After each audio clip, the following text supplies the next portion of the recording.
family, I hope you're doing well. Chitola chibashan alanina kamwandi lero. Nachibako fe busy na life lero. I was very busy. So, ten tuchite ko mulo mwine. I know mlefo kumfu if ya kumfu. We want to vantina limite mwine. So, before we get down to the business of the day, nalami yok face story imo. Tomorrow, I've got a very, very interesting story for you. And this world things are happening. But before I share the story that I have for you, my dear women, those who have a privilege, you are married, don't think out there things are very easy. You know, when God has remembered you, keep your marriage. I am a kampanzi musunga. Ababa neno, do you know that these same friends who are busy misleading you, they are eyeing that marriage of yours, eh? Maybe you don't know, let me tell you. These friends of yours who advise you wrongly, they are eyeing your marriage. They are just waiting for the moment that you are going to feel that marriage, then they take over. Maybe you don't know. If you have a privilege, you are married, God has blessed you with marriage. My dear sister, take care of your marriage. Take care of your marriage. There is no perfect marriage out there. You know what? It's sad to see that abantu abali mu fiupo bali kuya mu street, and those who are in the street, they want to be married. My dear sister, keep that home. You will regret one day.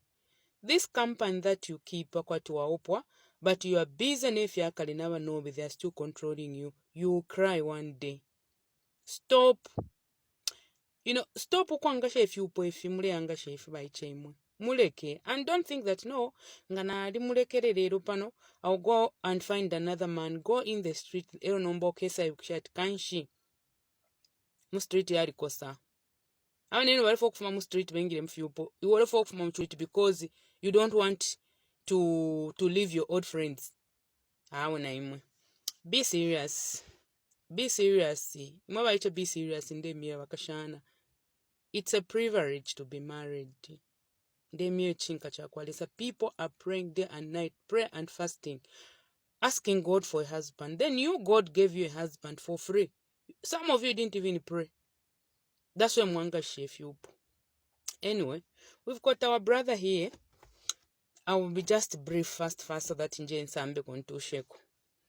Good afternoon, my dear sister. Hope you're doing well. I am your follower and I've decided to share my story with you. I'm a 40 years old man. I've been married for 3 years. Yes, 3 years. I got married very late because of my hard background. I come from a broken home. At some point, my mother and my father divorced. I went with my mother. I stayed for 10 years without going to school. Later, when I grew up a little bit, I started doing piecework and started taking myself to school until I completed my grade 12, went to college and started working. What has brought me here, my dear sister, is my wife. Our marriage is only 3 years old and we've got one child. Ever since we got married with my wife, she doesn't know how to cook.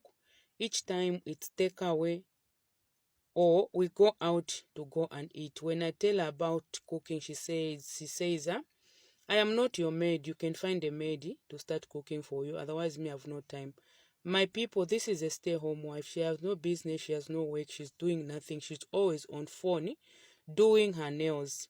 So I decided to bring a maid home because me going out to bring food outside, it was so expensive. Imagine after knocking off, you just see a message from your wife saying, when coming back, please make sure you grab some meal so that we can come and eat. Me, I haven't cooked anything. So I decided to bring in a maid, a living-in maid. The moment I brought in the living-in maid home, my wife now started going clubbing. My wife would go Friday, every Friday, she'll go out, dance. Sometimes she'll come past midnight. Sometimes she'll come in the morning with her friend, sleep in the sitting room carelessly. And you know, my wife, she's very slim and she'll bring her friend with big bums. They'll sleep. After sleeping, her friend will go in the kitchen, grab something to eat. They'll make sure they'll eat everything in the fridge. They'll get chickens, they'll get T-bones, sausages. They'll start buying it and finish everything. When I confronted my wife about this, she said, "You are so stingy. How can you be talking about food?" I am not really talking about food, but you know, the days we are in are very hard, and we budget, and I'm the only one working. I'm not complaining. When we make a budget, we know that when we buy this, it will take us up to up to this point. But my wife didn't see that, or she saw that I was stingy. One day when she went drinking, she came back with her friends as usual. They ate all the food in the house, including the baby juice. When I confronted her, as usual, my wife started screaming and shouting at me in front of her friend. She shouted at me whilst her friend was taking a video. She told me that, "In fact, you're not my class. You're too short to be my husband. I don't like men like you. I married you just for sympathy. I can leave you because I've got a lot of men eyeing me who want to marry me."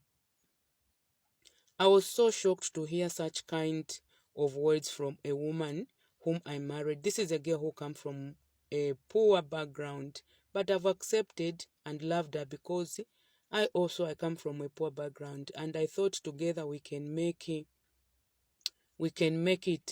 in life. But my dear sister, awe na naka, what can I do? Because things are getting out of hands. My wife now, she has even stopped cleaning the bedroom. It's a maid who does the cleaning of the bedroom. When I asked her, she said, "I also have two hands. I can I can also help out." She said, "I am not your slave." And this time again, she reminded me that you're not my type, you are dirty, and me, I've got men. When they stand here, they balance. But you, I married you for sympathy. These words have really pierced me, and I'm broken inside. Each time when I go out, I feel like I'm a man. My wife, she has even stopped her matrimonial duties. Each time when we're in the bedroom, she'll be on phone doing her own things, chatting with her friends. When I try to touch her, she says, she's very tired. Let's try in the morning. In the morning, when we try, nothing happens. It's 2 months now. My wife, she's acting up. What can I do? Because I am losing it. Because this woman doesn't appreciate the little thing that I do for her. But instead, she always alanshoba ate ndiri mubi. What can I do? I am thinking of divorcing this woman because I feel like I'm losing myself in this marriage. If marriage, if this is what marriage is all about, then me, I have failed. Please share my story. I need advice from you and the audience.